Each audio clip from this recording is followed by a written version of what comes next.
Greetings from the coast of North Carolina, headed down to Bald Head Island for the week to discover mostly where all the sites of where Weekend at Bernie's was filmed. That's really the point of this trip. Everything else is secondary. But this will be a brief little vignettes, if you will, introduction to what the island has to offer, and maybe whether or not you should splurge and come down yourself. So without further ado, here is the nonsensical, I guess, nonsense. By the way, word on the street has it that nowhere on this island is Weekend at Bernie's referenced at all. Like, there's no plaques, there's no signs, everybody's embarrassed about it, nobody wants anything to do with it, and I don't know if that's because that's just not really like the tail of the tape they're trying to throw out there, or if they saw Weekend at Bernie's 2 with the Voodoo Haiti stuff and they said no, under no circumstances will we be tethered to any part of this mini franchise. So you can come here, enjoy the sand, the surf, and the beer, but you will not get any reflections on that silly movie from 1989, which I find bothersome, but we'll see what happens. And if you stick around to the end of the video, there's a cool little cinematic surprise. And today we find ourselves on Bald Head Island. Fanciful Bald Head Island, where the only mode of conveyance is these little golf carts. People spend way too much money on golf carts, much like this house we're driving underneath. Money doesn't seem to matter here. Look at that, hypoallergenic dogs. As far as the eye can see, they're very popular with the white folk. The squirrel taking a crap in the middle of the road. I'm not braking, so you'll either die or get out of my way. One or the other. Alright, so more squirrels abound. Somebody leaves their bike in the middle of the road. I'm not braking. Better move it. It's pretty cool though. It sucks that these are electric carts because you have no idea how long you're going to last as opposed to running out of gas. Something I hate about beach houses. People always got to be funny with thinking they're funny with these stupid puns. It's like hair salons where they're like sheer style and it's like a play on words, or a shore thing and it's because it's at the coast. I hate that. You know, just name the stupid house something like the Rusted Pelican or something that's just animal or flora and fauna related. And another thing, most everybody on this dang island waves to you when they're on their little carts. I don't wave to other people on carts. I only wave to people on bikes and walking. Because I can talk to them because they can hear me talk. Screw people on carts. Speaking of carts, I'm about to see a lot of carts here in a second. So when we're around this turn, it's going to be cart parking for everybody. It's the the East Beach entrance. The high dollar private road area is here. Little family. Hello kids, how y'all doing? Alright now. Come on, battery. Climb that hill. Another. Anyway. These are dogs. Here we are on the the East Beach Road. This dude's so into surfing, he bought a trailer to pull with his 4-door cart. Look at a deer. Deer just sitting right off the side of the road. Just as crazy as can be. That's a reindeer, I'm pretty sure. I think that delivers Christmas presents. Hey. Man. Hey. That's right. Good furry horns. I think that means it needs to be shot. Gotta get my gun. Moving on.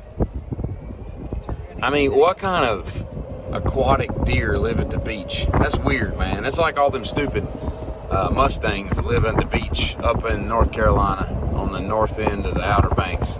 It's just weird. Deer living at the beach. But anyway, currently on Chickamauga, Monaco, Chickamini, Chickamauga, Monachico, Monachiclet, Chickamauga hiney ho. I don't know what it is, but it's a stupid word. Probably has something to do with Native American. That's what it sounds like. But at any rate, we're not here to talk about the etymology of the word or the road we're on. They bask in the glory of some pretty cool trees out here. What they need to do to this island is close it 1 week a year and have a road course built and just race some cars out here because of some wicked roads. But unfortunately, the only thing that has gas out here is like fire, EMS, and police, and some maintenance trucks, and that's about it. It's sad too because there's a lot of crazy earth out here you can tear up with a combustion engine. So I'm sitting here, I'm not sitting anywhere, I'm standing here in what is basically I don't know, it's probably like 60 feet, maybe, something like that. Up here at the top of this tower that they've constructed out of wood. And they've spent an inordinate amount of money doing this. And yet, once again, morons can't be morons without being morons. Carving their names. Somebody put LGBTQ, because why wouldn't you carve that into Cedar Shake? Gay pride, Edward and George, Sally and Bob, all these people. Do you have to profess your love by carving stuff in and defacing municipal property? I don't understand what the attraction to that is. And it makes me wish that those people would fall down this cascading set of stairs and break something as penance for their ignorance. Whence walking in the marsh on these trails, it's always a good idea to keep your head up, because not only what's on the ground can bite you, but a snake can be hanging out in a tree, as evidenced by the next video. What we've found here is a little bitty nope rope right here in the marsh. Shaky limbs. I need something to toss at it to make it move. More than its head. Yes. It's about 4.5 feet long. And it's hard to tell if it's venomous from here. But we were just about to walk into that. Giddy up. And because some irresponsible douchecock decided to light a fire in the middle of a preserve on this island, amongst all the things that are prone to, oh, what do they say, catch fire, I walked around a corner and thought a burnt log was an alligator, which, much to my surprise, was not. Still, keeps you on your toes. The Timmins Oak, named after some dude that died. But look at that thing, man. Massive live oaks. These things are all over the place. They're beautiful as trees go. One would think, walking through a canopied forest, that it would be a lot cooler from the shade. Rest assured, it is not. And middle trail, lower, okay. Very humid, very Amazonian, as it were.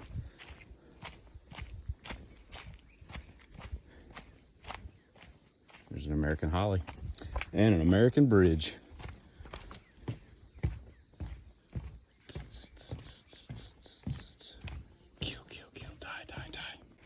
Well, in case you were wondering, you can rest assured the Bald Head Island in the Maritime Forest Preserve area is not lacking at all for mosquitoes and other annoying flying creatures. I was greeted by a cardinal as we were walking out of the wood line. The state bird of North Carolina just popped in for a visit. Never been a fan of the cardinal being the state bird. I'm more of a team peregrine falcon. Those things go like 200 miles an hour.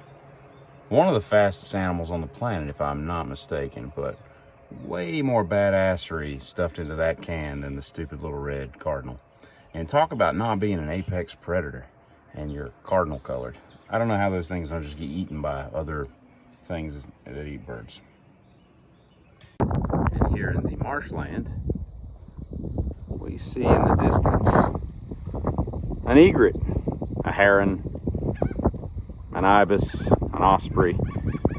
No one really knows the difference. Scientists have debated for years, but it's definitely white. That's all we really know for sure.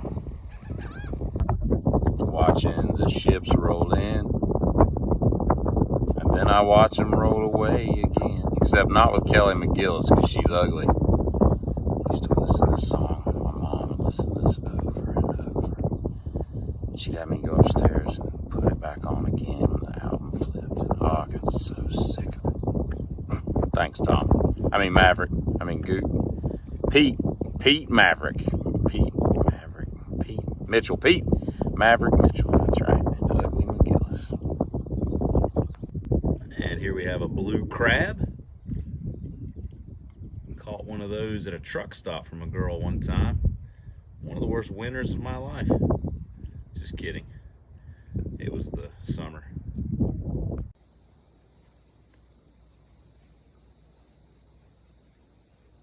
White people are indigenous to these woods. How am I certain?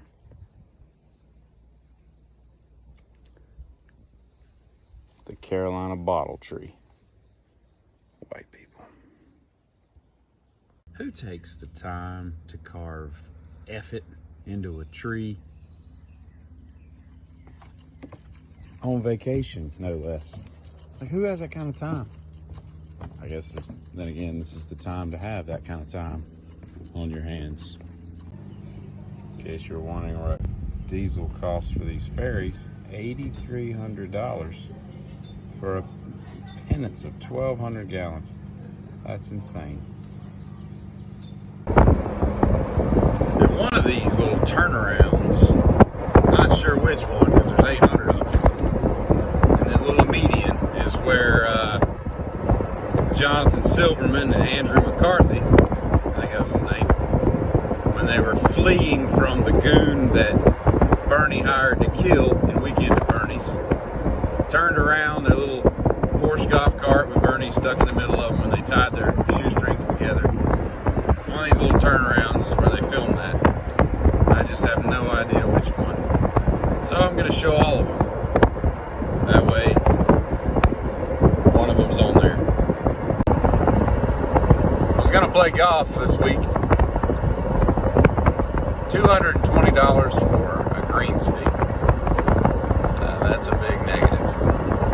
I cap golf at $150 for a greens fee. So I'm currently standing at Old Baldy, the Bald Head Lighthouse. It's been here since the 1780s or something like that.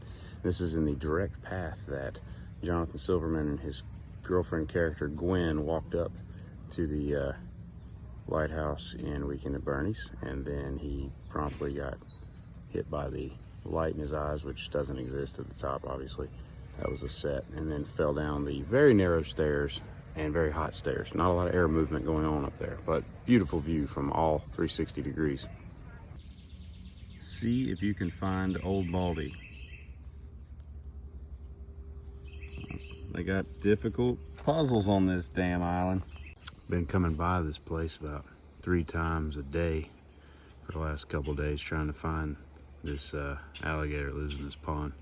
Little Jerry or Big John, I don't know what the hell his name is. But he finally emerged. He looks like he's probably 6-7 feet long and fairly mature. But man, these things are wicked. Prehistoric evil right there. And then you look over at all these little white dots in the trees, and it's some kind of egret, great egret, heron, something like that. And by my count, there's like 25 of them up in there. And they're just sitting out on the edge of these branches. I guess egrets don't weigh nearly as much as I do. I think they do. But I'm not quite sure how they keep this alligator in this pond, because apparently it's lived here forever, because there's no fencing. And there's also a bunch of yellow belly slider turtles here. I don't understand how they exist, because I've seen alligators eat turtles.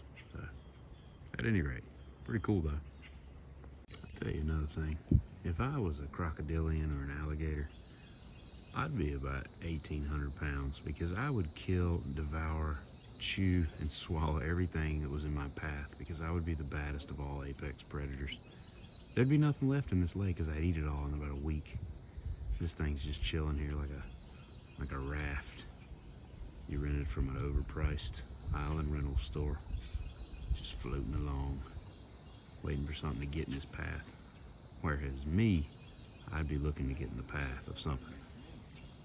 So that house right there on the corner was where Bernie's neighbor lived. When he comes out for like 2 seconds of the movie, he's like, "Hey Bernie," whatever.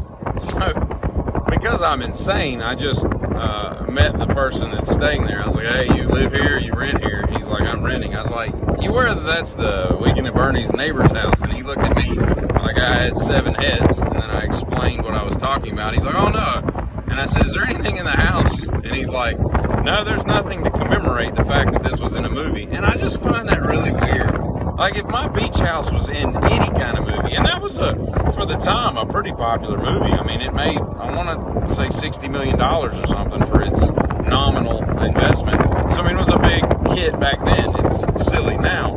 But I would at least put a picture or something up. I just find that weird that no one acknowledges anywhere on this island that a major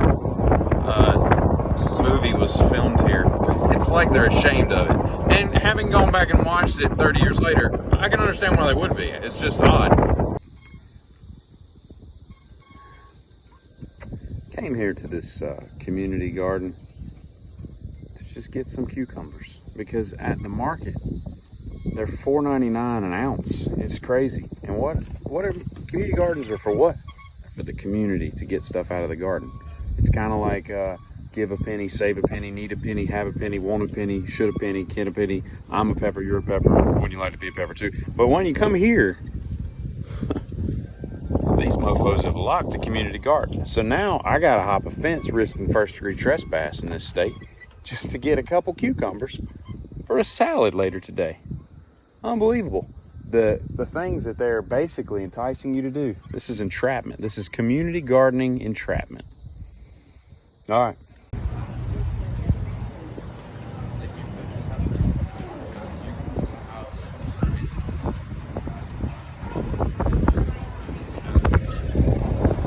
Concrete.